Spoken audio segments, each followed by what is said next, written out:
Gary Cooper killing off the Indians when you were rooting for Gary Cooper. Okay, you hear on the app, so. That the Indians were you. That the Indians were you.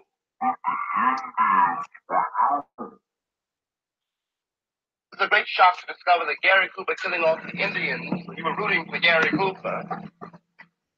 That the Indians were you. That the Indians were you. The Indians when you were rooting for Gary Cooper. That the Indians were you. That the Indians were you.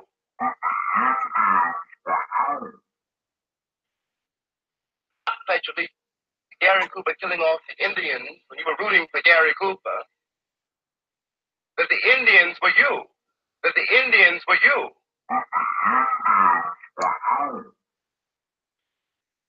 It comes with killing off the Indians when you were rooting for Gary Cooper. One more time, listen. That the Indians were you. That the Indians were you.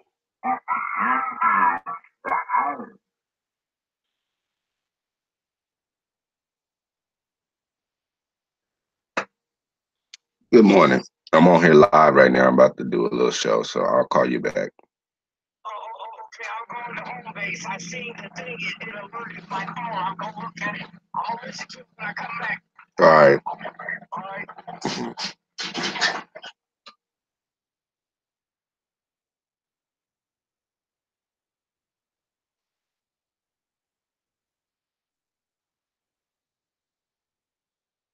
When you were rooting for Gary Cooper, that the Indians were you. That the Indians were you.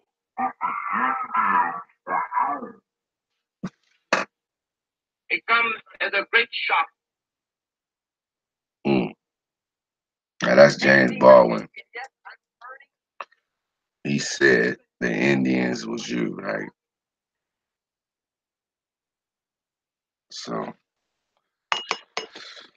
I'm gonna give you a, power and repetition. So we're gonna always throw that up there, what the late great said, right?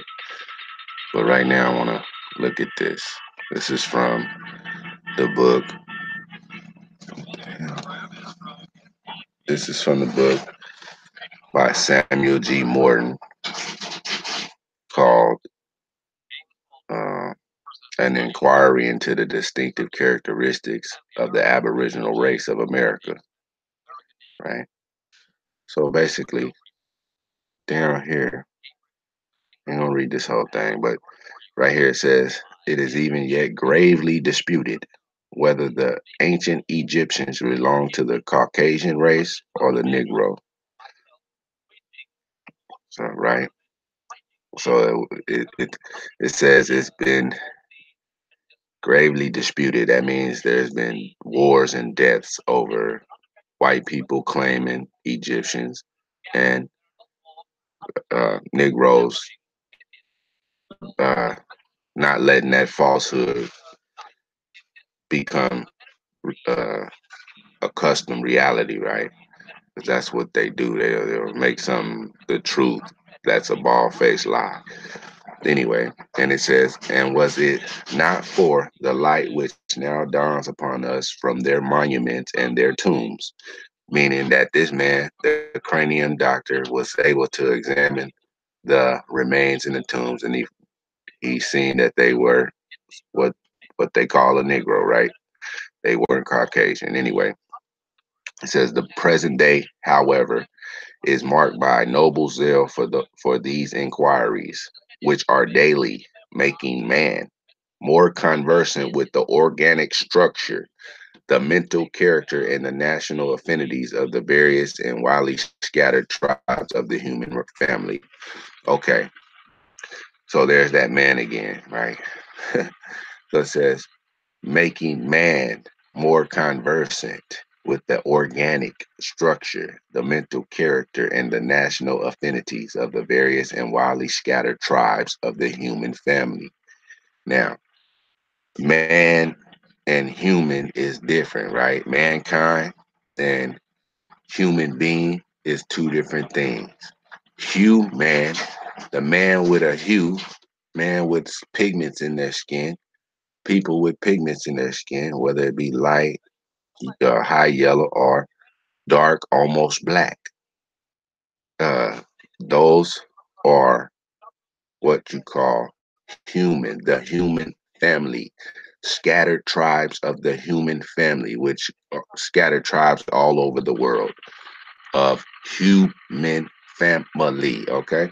So it says among these, the Aboriginal inhabitants of America claim our special attention. Okay. This is the same man that said everybody was of a Negro stock except for the Eskimo in the north. Okay. This is the same cranium doctor that put this book out in 1844. By 1850 or 51, he was no longer. Okay. Because he putting out these truths, right? Truths. So I just wanted to say that man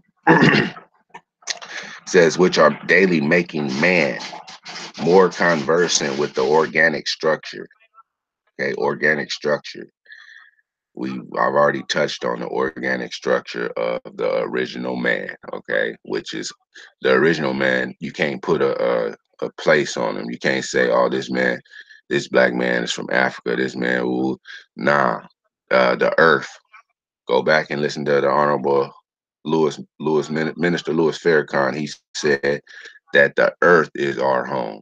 Okay, you can't put a direct place, because we've been here since Pangea, right? Since the Earth was one land mass, they got bones and stuff of actual Homo sapien human beings that walked the Earth a couple of million years ago, right? Or a million and some change, right? They ain't gonna tell you that though. You got to look in the forbidden archaeology, right? That's a book. But what I'm getting at is the organic structure, okay, of the human family. Now, we already know about Henrietta Lacks in Maryland, who died in the 1950s, but her cells in her body kept living. They didn't need a human body to live, so they still living today. They have them in the laboratory, and they're doing tests, right? And they're coming up with new medical ways of fixing people based upon her cells, right? That are still living. Then you got Dr. Sabi, who went down to Mexico and learned about what the organic family supposed to be eating, and it's not the same as mankind. The people that are kind of like a man, but not exactly a human. But moving on. Now, I know the way I talk and all that good old stuff. This ain't for no. I'm not here to. I'm not talking on this thing to entertain folks. This is not entertainment. Okay, this is education. Okay, this is the learning of self. Okay, it goes 360. Okay, they said they pulled all around this country in North America. They pulled remains out of mounds, and they would be 6 and 7 something feet tall, 6 to 7 something feet tall, and they call them giants. Okay, now if you go throughout uh, nowadays, I mean, you got young brothers in junior high school, 14, 13, 14 years old, that's 6'5". Okay, so go from there, from junior high school across this country to high school, to college, to all the colleges, and I'm talking about junior colleges, the intramural sports, all the way to the the grade A college sports. Then you go and talk football, basketball. Then you go to the pros. Out of all those people, all those brothers and women too, they're all tall. Okay, the common tall people is the so-called the Negroes here, right? So that that'll show you some the connection there. Okay, nobody came across the Atlantic Ocean to America as a slave. You go into the documentation, you'll see that they didn't even have enough people here to enslave all these people, especially in the South.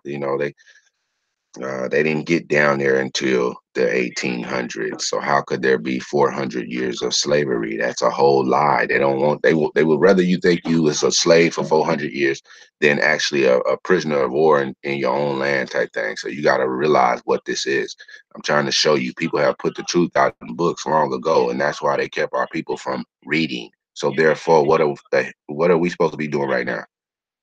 Worried about who shot John? No, we supposed to be reading because it's all in the books. It's all in the books. The older folks from before, they didn't know the truth. They was taught to in the schools and thought they were slaves in 400 years. So what was they preaching to us? You know, you have to look through, weed through their things and what they say, just like you got to weed through the books and weed through what these other people have put out about your people and about our ancestors and stuff. You got to be able to weed through it and get the truth out. And that's it. And the truth of it is what the brother said. Okay. What the brother said.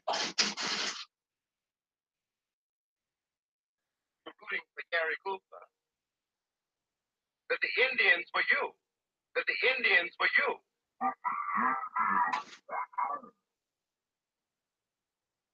Indians were rooting for Gary Cooper. That the Indians were you. That the Indians were you.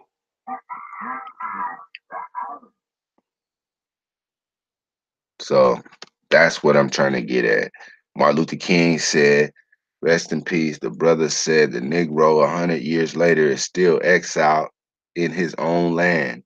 This Okay, we can sit up here and post on Facebook and have little discussions about it amongst ourselves and all this good old stuff, but that don't amount to nothing. We got to do something. We got to do something. So the first thing we got to do is re-educate ourselves because we've been educated wrongly, right? We've been miseducated to uh, be more of a permanent slave, right? So you need to go back and listen to what the other brothers was saying, weed through what they saying. That the Indians were you. That the Indians were you.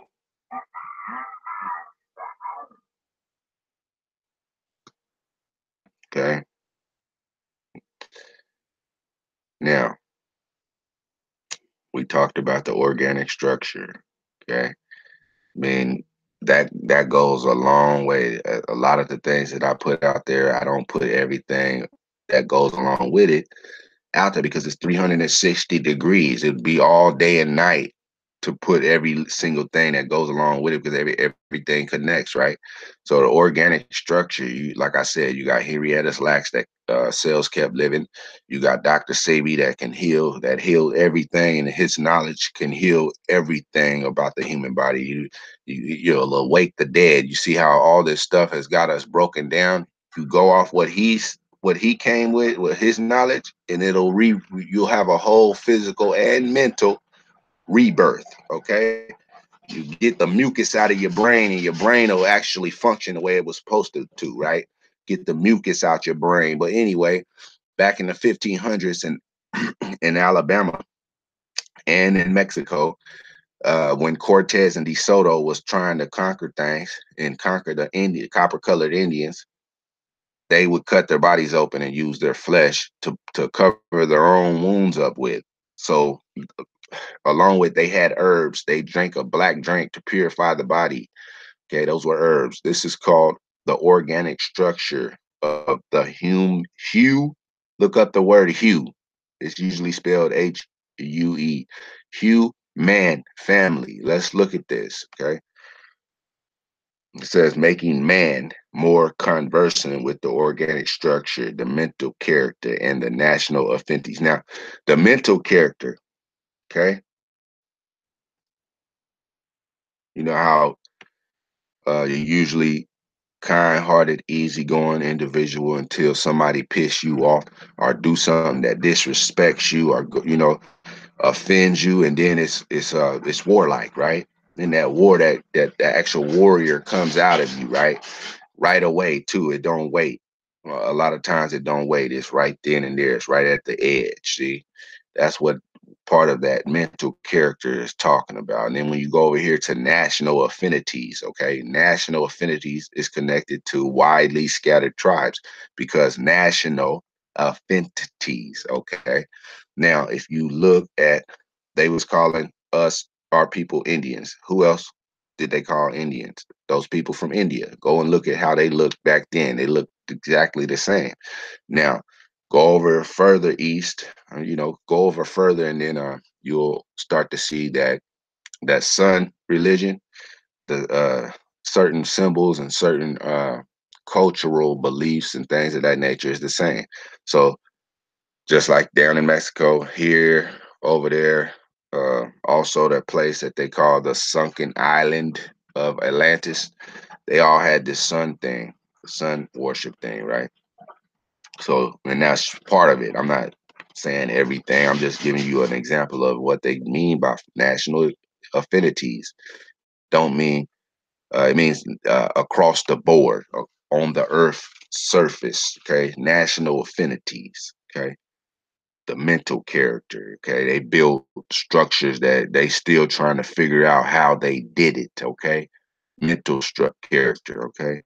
Now, scattered tribes of the human family on the earth. You have two two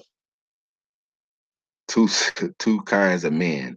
The human and then the man, or the mankind, kind of like man, I don't know, but uh in the likeness, right? That's the man, right? So okay, so basically scattered tribes of the human family. What do you in the deepest parts of Asia? I know you've heard about like what's that religion? The Hindu religion. Buddha. The first Buddha was a so-called Negro, right? So-called.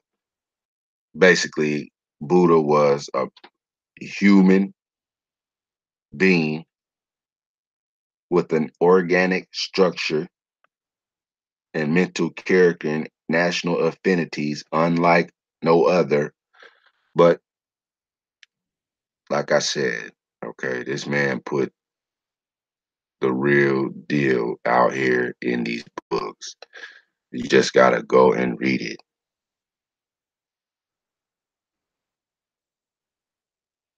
So I'm gonna let y'all go with that one. But peace and blessings always.